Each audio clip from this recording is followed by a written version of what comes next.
കർണാടകയിൽ 15-കാരിയെ കൂട്ടബലാത്സംഗത്തിനിരയാക്കിയ കേസിൽ 5 പേർ അറസ്റ്റിൽ. പ്രതികളിൽ 2 പേർ പ്രായപൂർത്തിയാകാത്തവരാണ്.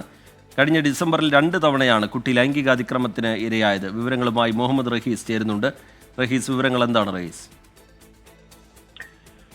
ഞെട്ടിക്കുന്ന സംഭവമാണ് കർണാടകയിലെ ബലഗാവിയിൽ നിന്ന് പുറത്തുവരുന്നത്. 15-കാരിയെ കൂട്ടബലാത്സംഗത്തിനിരയാക്കിയത് ആൺ സുഹൃത്തും ഒപ്പം തന്നെ അദ്ദേഹത്തിന്റെ സുഹൃത്തുക്കളും ചേർന്നിട്ടാണ് ഈ 15-കാരിയെ കൂട്ടബലാത്സംഗത്തിന് ഇരയാക്കിയിരിക്കുന്നത്. ഈ സംഭവം ഡിസംബറിലാണ് നടന്നതെന്നാണ് പോലീസ് പറയുന്നത്. ഡിസംബറിൽ 2 തവണ ഈ പെൺകുട്ടിയെ കൂട്ടബലാത്സംഗത്തിന് ഇരയാക്കി എന്ന് പറയുന്നുണ്ട്. ഒപ്പം തന്നെ ഇത് വീടിനോട് ചേർന്നിട്ടുള്ള വിജനമായ ഒരു പ്രദേശത്ത് വെച്ചിട്ടാണ് ഇവർ ഈ പെൺകുട്ടിയെ ക്രൂരമായി ഇത്തരത്തിൽ കൂട്ടബലാത്സംഗം ചെയ്തത്.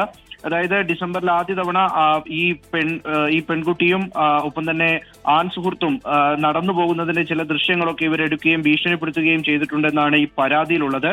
അതിനുശേഷമാണ് ഈ ആൺ സുഹൃത്ത് 6 സുഹൃത്തുക്കൾക്കൊപ്പം കേസിൽ ആകെ 7 പ്രതികളെന്നാണ് നിലവിൽ ലഭിക്കുന്ന വിവരം. അങ്ങനെ 5 പേരെ എന്തായാലും ഇപ്പോൾ കർണാടക പോലീസ് അറസ്റ്റ് ചെയ്തിട്ടുണ്ട്. അതിൽ ഒരാൾ വിദേശത്തേക്ക് കടന്നു കളഞ്ഞു എന്നുള്ള വിവരമാണ് നൽകുന്നത്. ഈ പരാതി പെൺകുട്ടി നൽകുന്നത് ദിവസങ്ങൾക്ക് മുൻപ് മാത്രമാണ്.